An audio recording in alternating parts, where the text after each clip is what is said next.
Yeah, as was introduced, so I'm head of TV and music partnerships at Dolby. So before we lead into our panel session, I'm just going to take 10 minutes of your time just to give, I suppose, a Dolby view on our adventures in immersive audio across the last 10 years, but focusing specifically today on music. So as I said, I'm the head of TV and music partnerships. So I have the pleasure in the UK to work with a real mix of different partners. So on the music side, that's labels, streaming services like Apple and Amazon, studio partners, some of whom are joining us today, which is awesome. And then on the TV side, here in the UK, I work with broadcasters like BBC, BT, TV production companies, and a whole plethora of post-production partners. So I won't go into this into too much depth because I think Mike opened with a really detailed overview of what is immersive audio and the benefits. But from a Dolby Atmos perspective, it's the ability to place any elements of an audio mix anywhere in space, around or over the audience. It's a creative process, so it gives artists, producers, mixers, much more creative freedom than maybe they get with stereo today. But also, as we've just heard from a hardware perspective, it's a format that will play absolutely everywhere from, cars, and that environment's really important because it's very close to, or the closest possibly to the studio environment, down to your Apple phone, your Galaxy phone, and absolutely everything in between.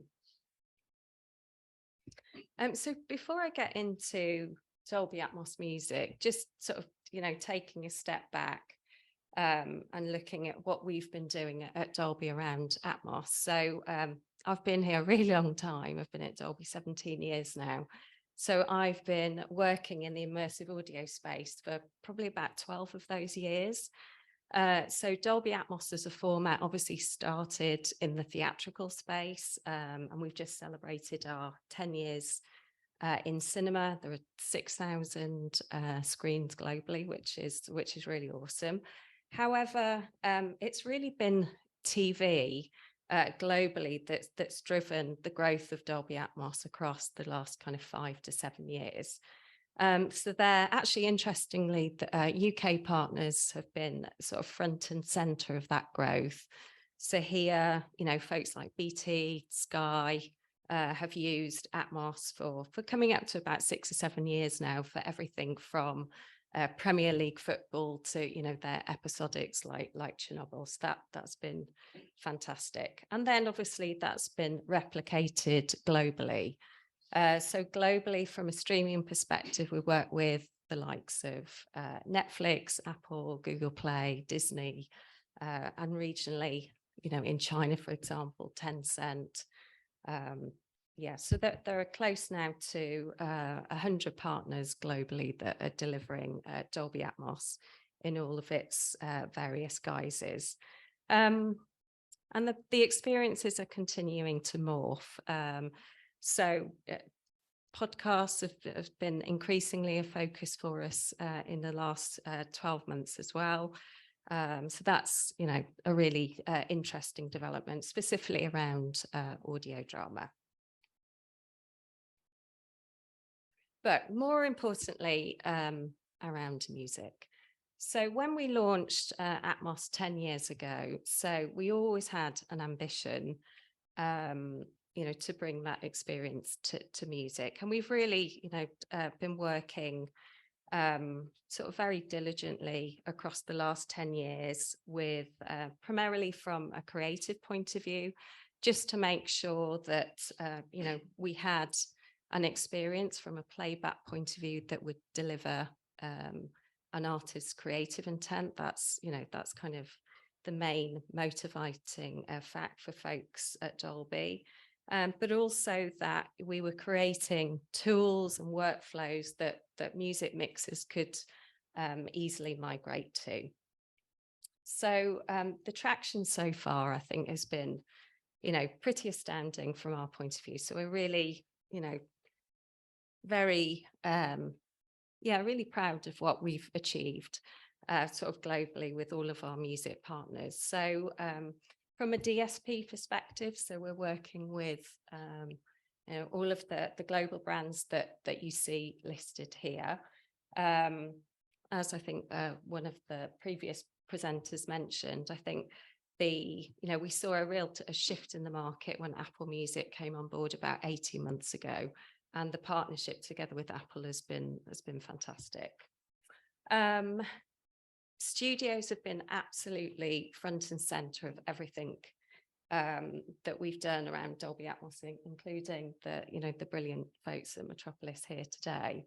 So we now have, as we see here, over 730 studio partners globally, and that's a mix in each market of the major commercial studios like Metropolis, but also freelancers who are working literally in their gardens in purpose-built studios, or in their home studio. So that's been fantastic.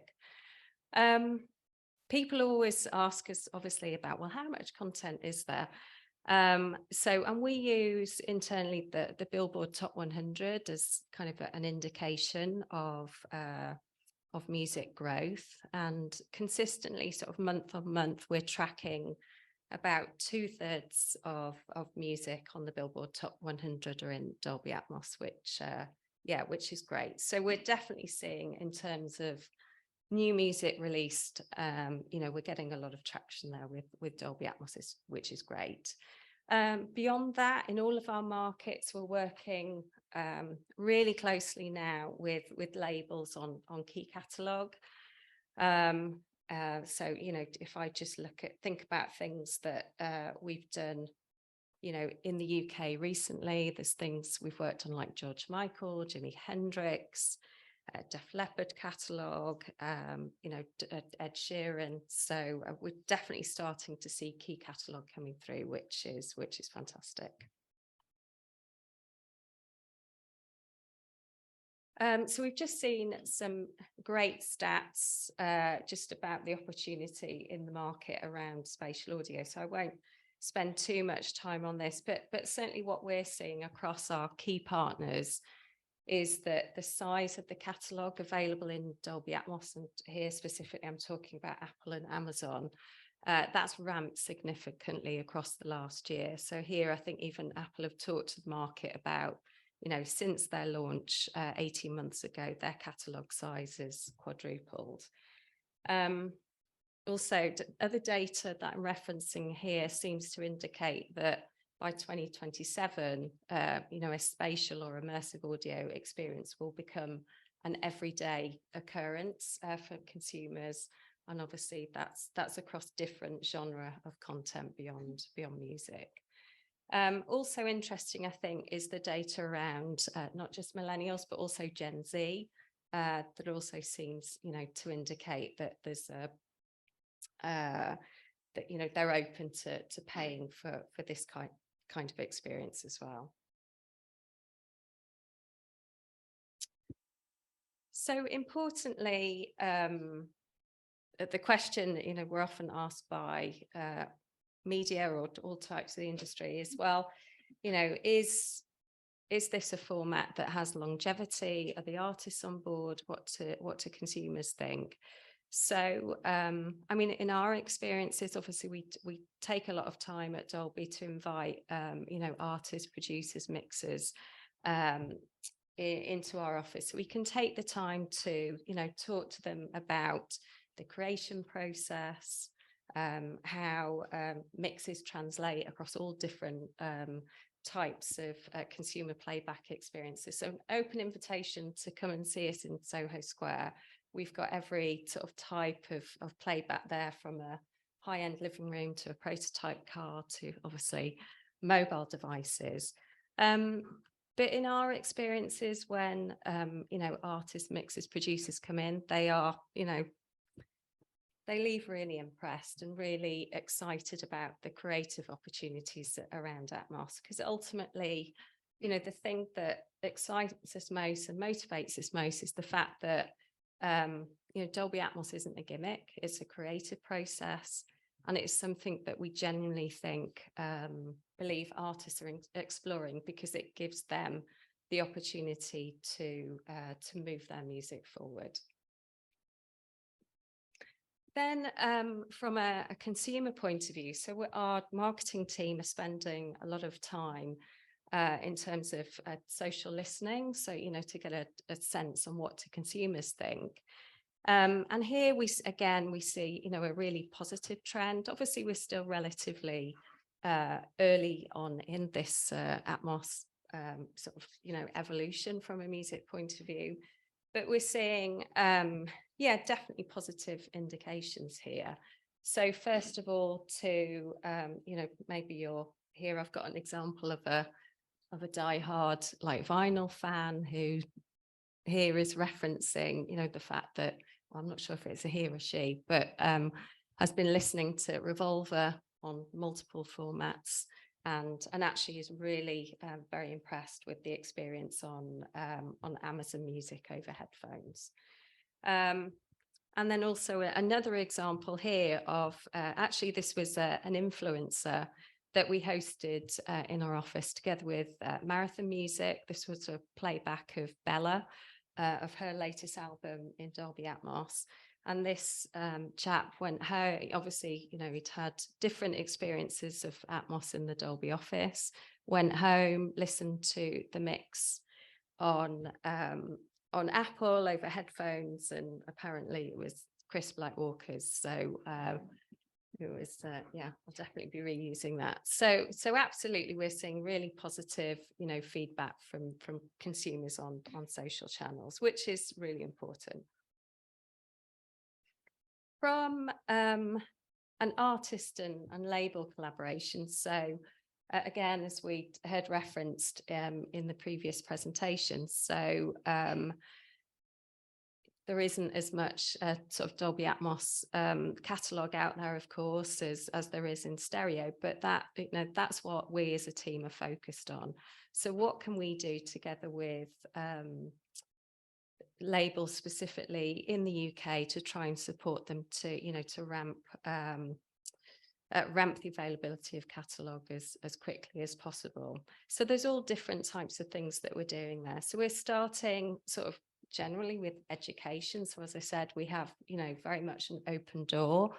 So we're doing lots of open house events with labels, just to educate them on and demystify the technology. And of course, just to give them the reassurance that an Atmos mix plays brilliantly everywhere. So we're doing a lot of work around that. And then also we've got really active marketing teams globally. So they're looking at different ways in which they can work with a label to amplify a new release or a catalog release.